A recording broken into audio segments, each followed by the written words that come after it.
Hello అండి, అందరికీ నమస్తే. నేను మీ Gauravkrishna. Welcome back to our channel wall poster. అయితే స్క్రీన్ పైన కనిపిస్తున్న అబ్బాయి తేజ సజ్జా. నాకు తెలిసి ఇతన్ని చూసిన తర్వాత ప్రజెంట్ ఎవరైతే హీరోలు అప్కమింగ్ హీరోస్ వస్తున్నారో, మీడియం రేంజ్ హీరోలు ఉన్నారో, అలాగే ఎవరైతే పాన్ ఇండియా స్టార్స్ వాళ్ళందరూ ఉన్నారో వాళ్ళందరినీ చూసి కూడా తేజ సజ్జాని చూసి చాలా నేర్చుకోవాలి.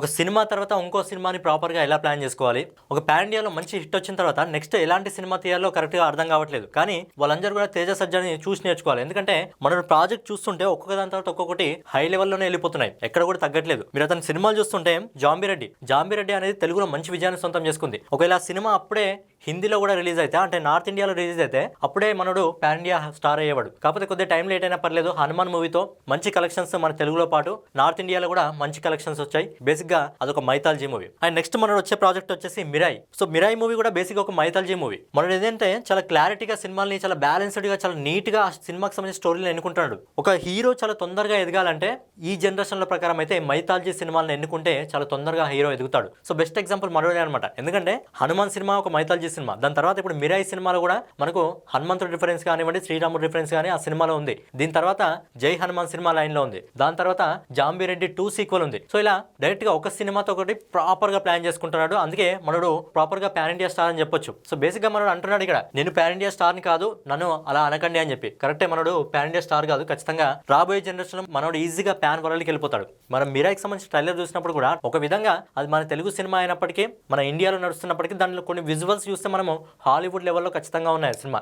ఎవరు ఒప్పుకున్నా ఒప్పుకోకపోయినా ఈరోజు నార్త్ ఇండియాలో ఈ సినిమాకి సంబంధించిన ట్రైలర్ ఏదైతే ఉందో ఫుల్ పాజిటివ్ రెస్పాన్స్ అయితే వచ్చింది ఆ సినిమాకి. అందులో సినిమాకి సంబంధించి మనం ఒకసారి మాట్లాడుకున్నట్టయితే ఈ సినిమాలో హీరోగా తేజ సజ్జా, విలన్గా మంచు మనోజ్, అలాగే కొన్ని ముఖ్య పాత్రల్లో శ్రేయా శరణ్ గారు, జగపతి బాబు గారు, జయరామ్ వీళ్ళందరూ ప్రధాన పాత్రలు నటిస్తున్నాడు. అలాగే సినిమాకి సంబంధించి చిన్నగా ఆ ట్రైలర్లో ఏదైతే చూపించారో ట్రైలర్ని బట్టి మనం బేస్ చేసుకున్నట్టే స్టోరీ ఏంటి, సింపుల్గా ఎవరైతే ఈ సినిమాలో విలన్ ఉన్నాడో మంచు మనోజ్ ఏంటంటే ఈ ప్రపంచాన్ని ఏలాలని చూస్తాడు.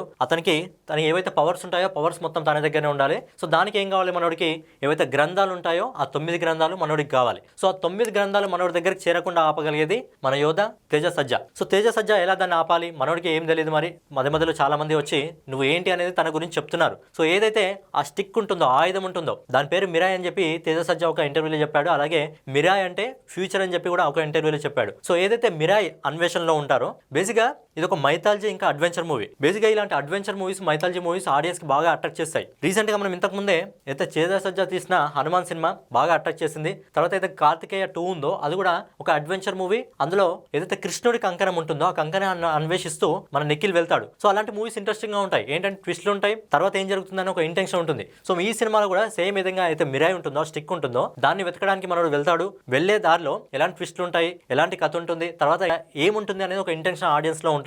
అలాగే ఈ ట్రైలర్ లో మనకు మైథాలజీ టచ్ ఇచ్చారు. సో ఇక్కడ జటాయు కనిపిస్తుంది మనకి. ఏదైతే త్రేతాయుగంలో ఒక ఆయుధం క్రియేట్ చేయడం జరిగింది, ఆ ఆయుధం కోసం తేజ సజ్జా వెళ్తాడు. దాన్ని జటాయువే తేజ సజ్జాకి ఇస్తుంది. తర్వాత 3 నిమిషాల 7 సెకండ్లు ఉన్న ఈ ట్రైలర్ లో 2 నిమిషాల 36 సెకండ్ల దగ్గర ఈ విజువల్ మనకు కనిపిస్తుంది శ్రీరాముడిది. అలాగే మనకు టీజర్ లో చూసినట్టయితే 2 పాదాలు ఇలా నడుస్తూ కనిపిస్తాయి. సో అక్కడ హనుమంతుల వారది అనుకుంటా, ఎందుకంటే అక్కడ వానరులన్నీ కూడా పాదమివందనం చేస్తుంటాయి. సో ఇక్కడ 2 నిమిషాల 36 సెకండ్ల వద్ద ఇక్కడ మనకు శ్రీరాముడు రిఫరెన్స్ చూపించింది. ఈ మాత్రం చాలు నార్త్ ఆడియన్స్ కి. ఎందుకంటే మనకి ఇంతకుముందు వచ్చిన సినిమాలు ఏవైతే ఉన్నాయో, తేజ సజ్జాది హనుమాన్ మూవీ కానివ్వండి, కార్తికేయ 2 కానివ్వండి, కాంతార సినిమా కానివ్వండి, అండ్ ఎస్పెషల్లీ RRR సినిమాలో జస్ట్ ఏదైతే మనకు రామ్ చరణ్ ఎండింగ్ లో శ్రీరాముల వారి గెటప్ లో కనిపిస్తాడో కొద్దిసేపు, ఆ గెటప్ కే నార్త్ ఆడియన్స్ మొత్తం ఫిదా అయిపోయారు. ప్రజెంట్ ఏదైతే రామాయణ మూవీ జరుగుతుందో, రామాయణ మూవీలో రణబీర్ కపూర్ రాముడి పాత్ర పోషిస్తున్నారు. కాకపోతే ఏంటంటే అక్కడున్న చాలా మంది ఒపీనియన్ ఏంటంటే రామ్ చరణ్ చేస్తుంటే బాగుండేది కదా అని చెప్పి అక్కడ నార్త్ ఆడియన్స్ కొంతమంది ఒపీనియన్. సో ఆ విధంగా మైథాలజీకి సంబంధించిన మూవీస్ ని నార్త్ ఆడియన్స్ ఎక్కువగా ఇష్టపడతారు. రీసెంట్ గా ఎగ్జాంపుల్ మనకు మహావతార్ లక్ష్మీ నరసింహ సినిమా కేవలం 4 కోట్లతో రూపొందిన సినిమా దాదాపు 300 కోట్లకు పైగా వసూలు చేసింది.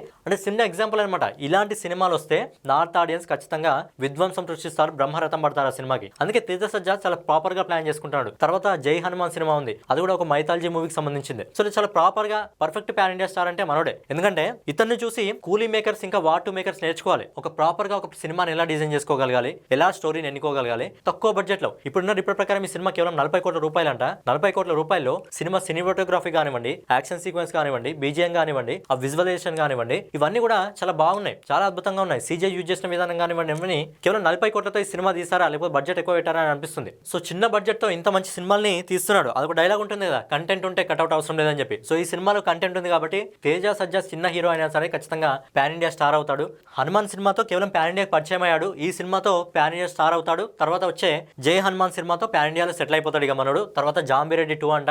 జాంబిరెడ్డి 1 వచ్చినప్పుడు అది ఓటీటీలో హిందీలో బాగా నచ్చింది. ఇప్పుడు జాంబిరెడ్డి 2 వస్తుంది కాబట్టి ఈ సినిమా కూడా మంచి పాన్ ఇండియా స్టార్ అయిపోతాడు. రాబోయే కాలంలో మనం ఇలాగే కొనసాగిస్తే ఖచ్చితంగా వేరే లెవెల్కి అయితే వెళ్ళిపోతాడు. ఇప్పుడున్న జనరేషన్ లో నెంబర్ 1 పొజిషన్ కి అయితే మనం వెళ్తాడు. సో రీసెంట్ గా తేజ సజ్జాది మనకు పాన్ ఇండియా లెవెల్లో దాదాపు 200 కోట్లకు పైగా కలెక్ట్ చేసింది. మరి ఈ సినిమా ఎంత కలెక్ట్ చేసే అవకాశం ఉందంటే మీరు అబ్జర్వ్ చేసినట్టయితే ఈ ఇయర్ లో మన తెలుగు నుంచి అంత పెద్దగా ఆడిన సినిమాలు ఏవి లేవు. జనవరి నెలలో ఓన్లీ సంక్రాంతికి వస్తున్న సినిమా వచ్చింది, దాదాపు 300 కోట్లకు పైగా వసూలు చేసింది. ఈ ఇయర్ లో ఇప్పటి వరకు సెప్టెంబర్ మంత్ దగ్గరకు వచ్చింది, ఒక్క 500 కోట్ల సినిమా మన తెలుగు నుంచి అడుగు పెట్టలేదు. బాలీవుడ్ లో ఆల్రెడీ 2-3 సినిమాలు 500 కోట్లను టచ్ చేశాయి, కానీ మన తెలుగులో ఒక్క సినిమా కూడా టచ్ చేయలేదు. నాకు తెలిసి ఈ సినిమా 500 కోట్లను టచ్ చేసే అవకాశం ఉంది పాన్ ఇండియా వైజ్ గా. అలాగే ఈ సినిమా తెలుగులో కంటే నాకు తెలిసి నార్త్ ఇండియాలో ఎక్కువ కలెక్షన్స్ వసూలు చేసే అవకాశం కూడా ఉంది. దీని తర్వాత ఇంకా 2 పాన్ ఇండియా మూవీస్ ఉన్నాయి. ఓజీ సినిమా ఉంది, అలాగే అఖండ 2 ఉంది. సో ఆ సినిమాల్ని పక్కన పెడితే ప్రెసెంట్ అయితే ఈ ఇయర్ లో ఫస్ట్ 500 కోట్లను టచ్ చేసే సినిమా నాకెందుకో ఈ మిరాయి మూవీ అనిపిస్తుంది. ఎందుకంటే విజువలైజేషన్ ఆ విధంగా ఉంది. ఏదైతే ట్రైలర్ రావడం జరిగిందో ఆ ట్రైలర్ కి నార్త్ కి సంబంధించిన రివ్యూవర్స్ ఎవరైతే ఉంటారో, క్రిటిక్స్ ఉంటారో, వాళ్ళందరూ కూడా ఈ సినిమా ట్రైలర్ కి ఫుల్ పాజిటివ్ రివ్యూస్ ఇచ్చేయడం జరిగింది. సో ఈ మాత్రం మెయిన్ ఈ విజువల్ జాలు ఇవ్వండి నార్త్ ఆడియన్స్ కి, జస్ట్ ఈ విజువల్ జాలు. సో ఫైనల్ గా ఇదనమాట, తేజ సజ్జా పాన్ ఇండియా స్టార్ కాదు అని నేను అంటున్నాడు. సో పాన్ ఇండియా స్టార్ అవుతాడు, పాన్ ఇండియా స్టార్ గా సెటిల్ అయిపోతాడు. సో ఫ్యూచర్ లో మంచి స్థాయికి వెళ్ళాలి, హాలీవుడ్ లెవెల్ లో కూడా. కాన్సెప్ట్ అనేది చాలా డిఫరెంట్ గా ఎన్నుకోవాలి. ఇట్లా డిఫరెంట్ మూవీస్ తో వస్తే కంటెంట్ ఉంటే ఖచ్చితంగా ప్రేక్షకులు కూడా ఆదరిస్తారు అని చెప్పి హనుమాన్ సినిమా ప్రూవ్ చేసింది, జాంబిరెడ్డి సినిమా ప్రూవ్ చేసింది. సో నెక్స్ట్ వచ్చేసి మిరాయి కూడా ప్రూవ్ చేస్తుంది. సో ఫైనల్ గా ఇదనమాట వీడియో మీకు నచ్చినట్లయితే ఖచ్చితంగా లైక్ చేసి, కామెంట్ చేసి, సబ్స్క్రైబ్ చేసుకొని బెల్ ఐకాన్ అయితే ఆన్లో పెట్టుకోండి.